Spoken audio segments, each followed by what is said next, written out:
Now we're back talking about Palworld, changing gears a little bit between all the new releases, Oblivion remastered, everything coming out. I want to take a break and kind of go back to some older news, some stuff that we may have covered before and talked about before. I know it's one of Jake's more fond games, Palworld, and of course we need to talk about Nintendo's lawsuit against them because they are arguing additional patents now that Palworld is infringing on that can have some massive wide-reaching industry. uh, I'm looking for something other than to say problems. Like, this is a huge problem for the industry if this patent is like they go, "Yes, these patents are absolutely true." This doesn't just hit Palworld. This would set a precedent that could hit so many games. Um, of course, massively overpowered has the article, but we're gonna be jumping over to Games Fray to talk more in depth about it, to go through kind of what this patent actually is and really talk about what it means because there is a lot to this that is horrifying when you think about what this could mean. Um, Palworld Studios argues multiple prior game releases nullify Nintendo's patent lawsuit.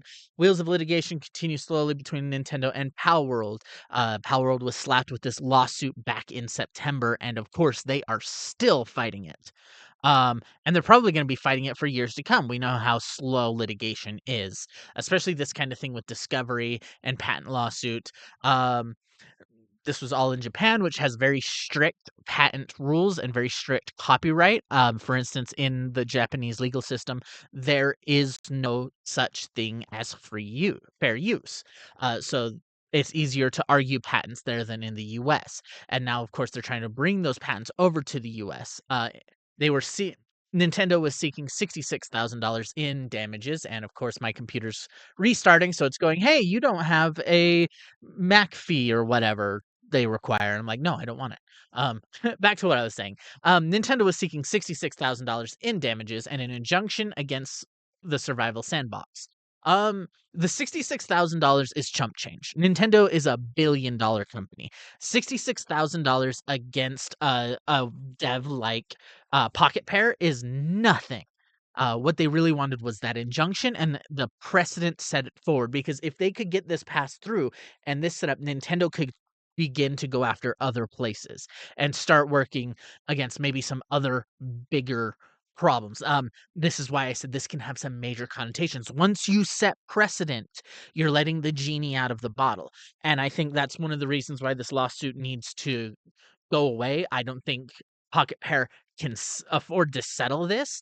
They can't afford to let the judge know that the precedent set will not just be them. The judge needs to know that, hey, if you set this precedent, this could hit this industry like a truck.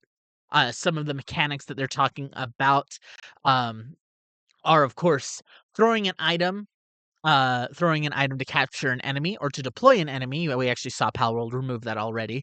Uh, Kowtowing a little bit to Nintendo, giving them a bone. Smoothly riding on creatures and capture mechanics.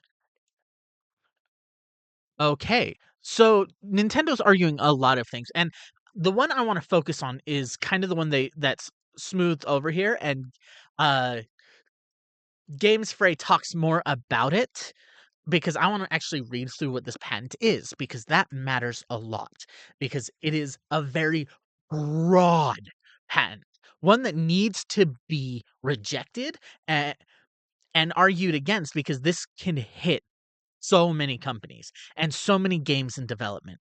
It's not just smoothly writing a creature. So the patent itself, it says a game program which causes a computer or information process device to control a player character within a virtual space based on operational input.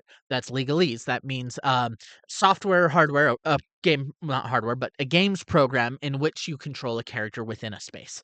Uh, every video game ever is what it's saying this patent is intended for. And when one of a plurality of types of boarding creatures that the player characters can board is selected from the characters owned by the player character and a boarding instruction is given, as the player character board the selected boarding character and make it mobile. This is just the definition of mounting a creature. Any games where you mount a creature, if you have a mount in World of Warcraft, Elder Scrolls Online, if you own a horse in Red Dead Redemption, technically, because there are multiple different kinds of horses, that is a plurality. Any type of non-vehicle creature, it is what this applies to. Every fantasy game that has creatures you can ride, anything like that, hits this industry like a truck. That is what I'm most concerned. And when a first operational input is given while the player character is in the air, has the character board an airborne boarding character among the boarding characters that can move in the air and make it mobile. This is saying that it's boarding a creature in the air, jumping out and boarding a creature in the air. Um, of course, that doesn't just apply to this because of the definition of creature. Technically, a lot of different kinds of gliders count, um, which is horrifying to think about. Any type of living glider. If your game decided we use gliders, but you know what, for the fun of it, we're gonna make it a flying squirrel or something. Technically, you're in violation of this patent, and Nintendo can sue you. Uh, and while a player character is boarding the airborne boarding character moves, the character boarding controlling the creature in the air after boarding it. This is just the definition of mounting creatures. This is just the definition of mounting creatures. Nintendo wants the patent to mounted creatures. You can never ride a horse in a video game again. You can never own a mount in a game again. What is Nintendo thinking? Like I said, this hits the industry like a truck, because if this goes through and Pocket Pair gets ruled against, Nintendo can say, "Oh, so we own mounted creatures now." I'm against patenting mechanics in games as a whole.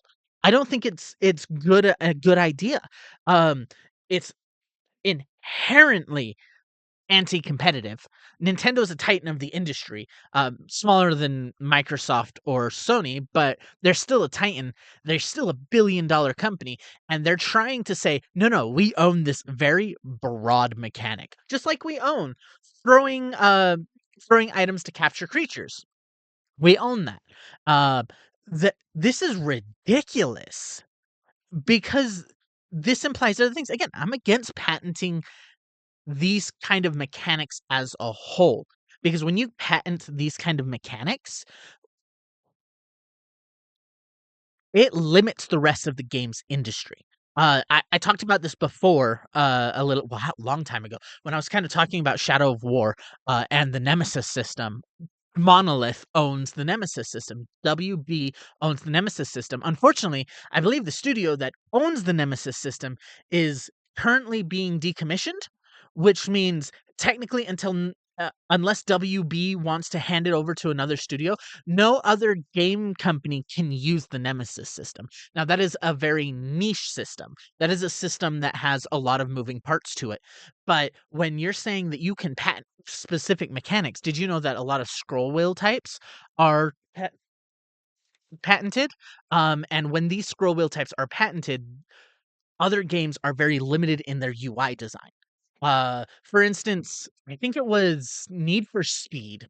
Correct me if I'm wrong. Need for Speed for like 10 years owned the patent on a mini game in a loading screen.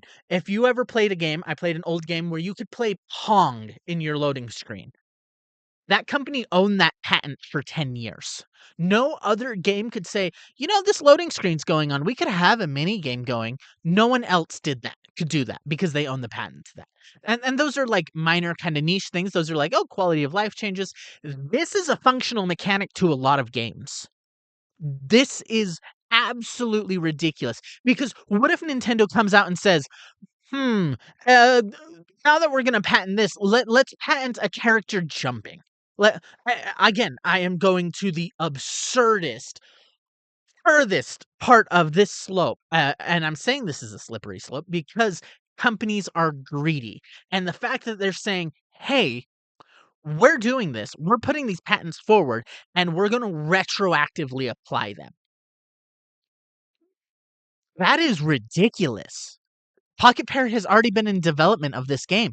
Nintendo is behaving like the villains. Nintendo is supposed to be the family-friendly company. They are not behaving like it. They're behaving like Microsoft, like Sony, like they're finally getting into the American corporate cutthroat game, which is ridiculous because Nintendo has always been seen as this very artistic uh games. They want to push the industry forward. They invented Z targeting. They want to go where the rest doesn't, where a bunch of other groups are making the PS5 and the Xbox 6. They're I'm again absurdist there. I know. The Xbox Series X. They're saying, "No, wait, let's produce the Wii U. Let's make the Switch." Now they're behaving like the cutthroat American, companies, where they're going, "No, we want to undercut our competition. Let's keep this oligopoly of games companies moving." And if I sound heated, I do sound heated because I see the writing on the walls. Corpse? Wow. When did I become the anti-corp guy? When did I become the anti-corp guy? These corps, when they keep they will keep pushing until somebody stops them. Until legally they can't push anymore. Until a bigger fish comes out and says enough. Whether that be a government, whether that be a uh economic bloc, or their audience says we won't support this. They will keep pushing, and we've seen this in the games industry. Every game is pushing.